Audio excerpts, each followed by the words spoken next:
Hello admission fighters, আগামী 1 তারিখে তোমাদের চুয়েট ভর্তি পরীক্ষা। এবং আজকে আমরা চুয়েট ভর্তি পরীক্ষার আগে এই লাস্ট মোমেন্টে কিভাবে একটা গোছানো প্রিপারেশন নেওয়া যায় এবং এক্সাম হলে তোমাদেরকে কী কী বিষয় মাথায় রাখতে হবে এই বিষয়ে ছোট্ট করে আলোচনা করার চেষ্টা করব। তো আমরা প্রথমে যেটা বলবো যে তোমাকে এই 5 দিনে 5 থেকে 7 দিন সময় রয়েছে। এই 5 দিনে তোমাকে কী কী বই পড়া উচিত তোমার, অ্যান্ড সাবজেক্ট ওয়াইজ কিছু অ্যানালাইসিস করবো আমরা যে কোন কোন টপিকস তোমাকে অবশ্যই জেনে যেতে হবে এবং তোমাদের কিছু মডেল টেস্ট দেওয়া উচিত। আর ফাইনালি আমরা এক্সাম হলে কিছু বেস্ট ইম্পর্টেন্ট পয়েন্টস নিয়ে কথা বলবো।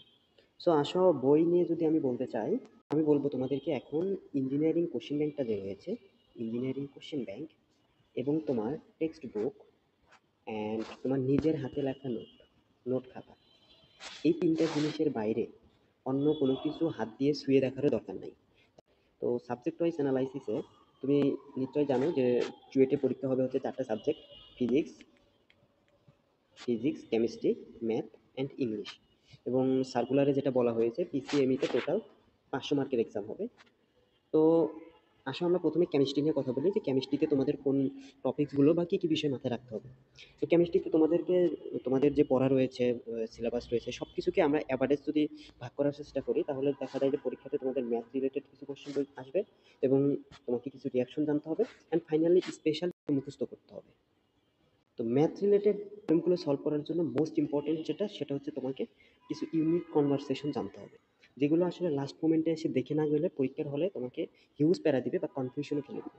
মোস্ট ইম্পর্টেন্ট ইউনিট কনভারসেশন যেটা কেমিস্ট্রিতে লাগে সেটা হচ্ছে তোমার ভলিউম এর ইউনিটগুলো। যেমন মনে করো মিটার কিউবে কোনো কিছুর ভলিউম দেওয়া আছে, সেখান থেকে তোমাকে যেতে হবে হচ্ছে ডেসিমিটার কিউব অথবা অথবা লিটারে যেতে হবে, অথবা তোমাকে মিলিলিটারে যেতে হবে, অর সেন্টিমিটার কিউবে যেতে হবে,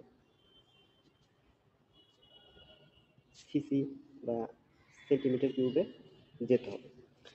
এইগুলো তোমরা জানো, এগুলোতে অনেক ম্যাথ করছো, এরপরও এই জিনিসগুলো পরীক্ষার হলে খুবই প্যারা দেয়। সো এইগুলো আমি একটু রিমাইন্ডার দিয়ে দিচ্ছি। দেখো, মিটার থেকে যখন তুমি ডেসিমিটারে যাবা তখন 10⁻³ দ্বারা গুণ হবে। আবার মিটার কিউব থেকে যখন ডেসিমিটার কিউবে যাচ্ছ 10⁻³ দ্বারা গুণ হচ্ছে, অথবা মিটার থেকে লিটারে যখন আসতেছো সেমভাবে 10³ দ্বারা গুণ হচ্ছে। একইভাবে তুমি যখন ডেসিমিটার কিউব থেকে মিলিলিটার, সেন্টিমিটার কিউব অথবা লিটার থেকে মিলিলিটার, সেন্টিমিটার কিউবে আসবা, তোমাকে আবারও 10⁻³ দ্বারা গুণ দিতে হবে। আর যদি তোমাকে মিটার কিউব থেকে তুমি ডিরেক্ট সিসিতে আসো তাহলে তোমাকে 10⁻⁶ দিয়ে গুণ দিতে হবে।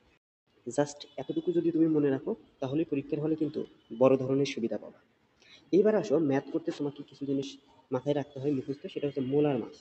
বিভিন্ন মৌলের মোলার ভর তোমাকে মুখস্থ রাখতে হবে। তো আমি এখানে ইম্পর্টেন্ট কিছু মৌল এবং যৌগের মোলার ভর দিয়ে দিচ্ছি। যৌগের মোলার ভর দিয়ে দেওয়ার কারণ হলো তোমরা যদি এই মৌলের মোলার ভরগুলো মনে রাখতে পারো তাহলে যৌগেরগুলো বের করে ফেলতে পারবে। এখন তুমি যদি যৌগের মোলার ভরগুলো একটু দেখে যাও তাহলে যেটা হবে, পরীক্ষার হলে তুমি যখন ক্যালকুলেট করে ভরগুলো বের করবে তখন তোমার কনফিডেন্সটা বাড়বে। যেমন মনে করো ক্যালসিয়াম কার্বনেটের ভর হচ্ছে 100, তুমি যখন ক্যালসিয়ামের ভর, কার্বনের ভর, অক্সিজেনের ভর যোগ করে 100 পাবে তখন তোমার মনে হবে যে আমি তো এটা পড়ে এসেছিলাম 100। জাস্ট এই যে দুইটা জিনিস মিলে গেল, এটা পরীক্ষার হলে তোমাকে ব্যাপক একটা কনফিডেন্স দিবে, যার কারণে তোমার পরীক্ষাটা কিন্তু ভালো হবে। তো ম্যাথ রিলেটেড প্রবলেম সলভ করার জন্য তোমাকে মোলার মাসগুলো এই যে এখানে যতগুলো দেওয়া আছে তুমি স্ক্রিনশট দিয়ে নাও, এগুলো অবশ্যই মুখস্থ করে যাও। এবার আসো, ম্যাথ করার জন্য তো অবশ্যই সূত্র লাগবে। তো কেমিস্ট্রিতে চ্যাপ্টার ওয়াইজ যে সূত্রগুলো রয়েছে তোমার কাজ হচ্ছে সূত্রগুলো রিভিশন দেওয়া এবং হাজারি স্যারের এক্সাম্পল অথবা কোশ্চেন ব্যাংক থেকে প্রিভিয়াস ইয়ারের কোশ্চেন যে কোনো একটা করতে হবে। দুইটা করার সময় আসলে এখন নাই। তুমি যদি হাজারি স্যারের এক্সাম্পল সলভ করো, সব এক্সাম্পল না, প্রত্যেক টাইপ থেকে একটা করে স্পেশাল প্রবলেম সলভ করবে, যে প্রবলেমটা করলে তোমার সূত্রটা আসলে ইউজ হচ্ছে এবং মোটামুটি সবচেয়ে কঠিন প্রবলেমটা তুমি করার চেষ্টা করো। অথবা তুমি কোশ্চেন ব্যাংক বের করো, প্রিভিয়াস ইয়ারের প্রত্যেকটা টাইপ থেকে একটা করে কোশ্চেন করার চেষ্টা করো, তাহলেই তোমার সূত্রগুলোর কিন্তু চর্চা হয়ে গেল। তো ম্যাথ রিলেটেড প্রবলেমগুলো সলভ করার জন্য তুমি এই জিনিসগুলো জানলেই হয়ে যাবে। এবার আসো, তোমাকে রিয়াকশন মুখস্থ করতে হবে। সো অর্গানিকের রিয়াকশন তো মুখস্থ করতে হবে মাস্ট, এখানে কোনো হিসাবই নেই। এবং আশা করি অলরেডি তোমাদের সব মুখস্থ আছে। লাস্ট মোমেন্টে এসে তুমি শুধু দেখবা, রিয়াকশনগুলো দেখবা, রিয়াকশনগুলো যে চেইন হিসেবে হয় এই জিনিসগুলো দেখবা, বা ম্যাপ যে রয়েছে অর্গানিক ম্যাপটা তুমি দেখবা। এরপরে ম্যাথ করতে তোমার বিশেষ কিছু রিয়াকশনের প্রয়োজন হয়, রিয়াকশনগুলো ব্যালেন্স করার প্রয়োজন হয়। যেমন জারণ বিজারণের যে রিয়াকশনগুলো রয়েছে, তো জারণ বিজারণ রিয়াকশনগুলো ব্যালেন্স করার জন্য তোমাকে তুল্য সংখ্যা সম্পর্কে ধারণা রাখতে হয়। তো এই জিনিসগুলো তুমি একটু দেখে যাবে। এরপরে তোমাকে স্পেশাল কিছু টপিক মুখস্থ করতে হবে। যেমন অর্গানিক কেমিস্ট্রির কিছু সংকেত তোমাকে অবশ্যই মুখস্থ করতে হবে। অর্গানিক কেমিস্ট্রির সংকেতগুলো মুখস্থ করার পর তুমি চ্যাপ্টার ওয়াইজ, যেমন চ্যাপ্টার 3 তে কেমিস্ট্রি ফার্স্ট পেপার চ্যাপ্টার 3 তে অনেক কিছু মুখস্থ করতে হয়। তুমি একবার দেখে যাবা গ্রুপ কেমিস্ট্রিগুলো। এরপরে হচ্ছে তোমার চ্যাপ্টার 2 তে বেশ কিছু মুখস্থ পড়াশোনা রয়েছে। তো এমসিকিউর জন্য যে মুখস্থ পড়াশোনাগুলো ওগুলো আসলে তোমাদের অলরেডি পড়া হয়ে গেছে। এরপরে আসো তোমাদের কর্মমুখী রসায়ন, খুবই ইম্পর্টেন্ট। ছোট্ট চ্যাপ্টার হলেও খুবই ইম্পর্টেন্ট একটা চ্যাপ্টার। এখানে তোমরা কোশ্চেন ব্যাংকে যে প্রশ্নগুলো রয়েছে ওই প্রশ্নের বাইরে কিছু করার দরকার নেই। কোশ্চেন ব্যাংক খুলবা, প্রিভিয়াস ইয়ারের ইঞ্জিনিয়ারিং ইউনিভার্সিটিগুলোতে যতগুলো প্রশ্ন রয়েছে সবগুলো প্রশ্ন দেখবা, শেষ। কর্মমুখী রসায়নের প্রিপারেশন ডান। তো রসায়নে মূলত এই কনসেপ্টগুলো মাথায় রেখে যদি তোমরা প্রিপারেশন নাও তাহলে আশা করি একটা গোছানো প্রিপারেশন হবে। এরপর আসো ফিজিক্সে। ফিজিক্সে তোমার প্রথম কাজ হচ্ছে যতগুলো ফর্মুলা তুমি পড়েছো প্রত্যেক চ্যাপ্টার থেকে ফর্মুলাগুলো দেখবা। ফর্মুলাগুলো দেখবা এবং সেটার অ্যাপ্লিকেশন কিভাবে হয় এটা তো অলরেডি জেনে যাওয়ার কথা। একটু মাথায় চিন্তা করবা যে এই ফর্মুলাটা এই ম্যাথে আমরা অ্যাপ্লাই করি বা এইভাবে কাজ করি।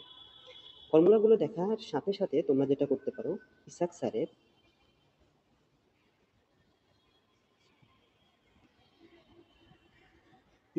বইয়ের এক্সাম্পল, ইসাক স্যারের বইয়ের এক্সাম্পল অথবা কোশ্চেন ব্যাংকের টাইপ ওয়াইজ প্রত্যেক চ্যাপ্টার থেকে একটা দুটো করে ম্যাথ করবা। তাহলে ইসাক স্যারের প্রত্যেক চ্যাপ্টার থেকে এক্সাম্পল করবা অথবা কোশ্চেন ব্যাংকের প্রত্যেক চ্যাপ্টার থেকে একটা দুইটা করে ম্যাথ করবা। ভালো হয় কোশ্চেন ব্যাংকের একটা দুইটা ম্যাথ করে ফেললেই প্রত্যেক চ্যাপ্টারের তোমার রিভিশনটা হয়ে যাবে। বেশি পড়ার দরকার নাই, আর বেশি পড়ার সময়ও নাই। প্রায় 6 থেকে 7 দিন সময় রয়েছে। এর মধ্যে তোমাকে আবার কুয়েটে যাইতে হবে, সো একদিন তোমার এমনি নষ্ট হয়ে যাবে। সো বেশি পড়ার সময় আসলে এখন আর নাই। এবার আসলে ম্যাথে তুমি কি করবা? ম্যাথে সেম, তুমি কিছু সিলেক্টেড চ্যাপ্টার থেকে, সবগুলো চ্যাপ্টার থেকে করতে পারলে তো অবশ্যই ভালো। সবগুলো চ্যাপ্টার থেকে টাইপ ওয়াইজ একটা করে ম্যাথ করবা। এখন টাইপ ওয়াইজ একটা করে ম্যাথ বলতে সব টাইপ করার দরকার নেই, মোস্ট ইম্পর্টেন্ট টাইপ যেগুলো, এবং কোনগুলো মোস্ট ইম্পর্টেন্ট টাইপ এটা তোমাদের এতদিনে বুঝে দেওয়ার কথা। যেমন ডিফারেন্সিয়েশনে ম্যাক্সিমাম মিনিমাম ম্যাথগুলো আসে, ইন্টিগ্রেশনে এরিয়া রিলেটেড ম্যাথ অবশ্যই একটা আসে। সো এই হিসাব করে তুমি প্রত্যেক চ্যাপ্টার থেকে টাইপ ওয়াইজ কিছু ম্যাথ করে দেবা। আর স্থিতিবিদ্যাতে মোস্ট রিপিটেড কোশ্চেন যেগুলো ওইগুলো জাস্ট দেখে দেবা। আসলে এবার আসো, খুবই গুরুত্বের সাথে তোমাকে যেটা মাথায় রাখতে হবে সেটা হলো নতুন অথবা কোনো হার্ড ম্যাথ এখন পড়ার দরকার নাই। যে ম্যাথটা তুমি এখন পড়লেও মনে থাকবে না বা পরীক্ষার হলে তুমি পারফেক্টলি অ্যান্সার করতে পারবে না, ওই ম্যাথ করার কোনো প্রশ্নই ওঠে না। And finally English. আমি বলবো আসলে ইংলিশ নিয়ে প্রিপারেশন নেওয়ারই দরকার নেই। তোমার যদি ইংলিশ বেসিক ভালো থাকে, ইংলিশের উপর তোমার ভালো দক্ষতা থাকে, তাহলে ইংলিশ থেকে যে কোশ্চেন আসবে তোমরা পারবা। যদি তারপরও কেউ পড়তে চাও তাহলে তুমি প্রিভিয়াস ইয়ারের সিকে রুয়েটের কোশ্চেন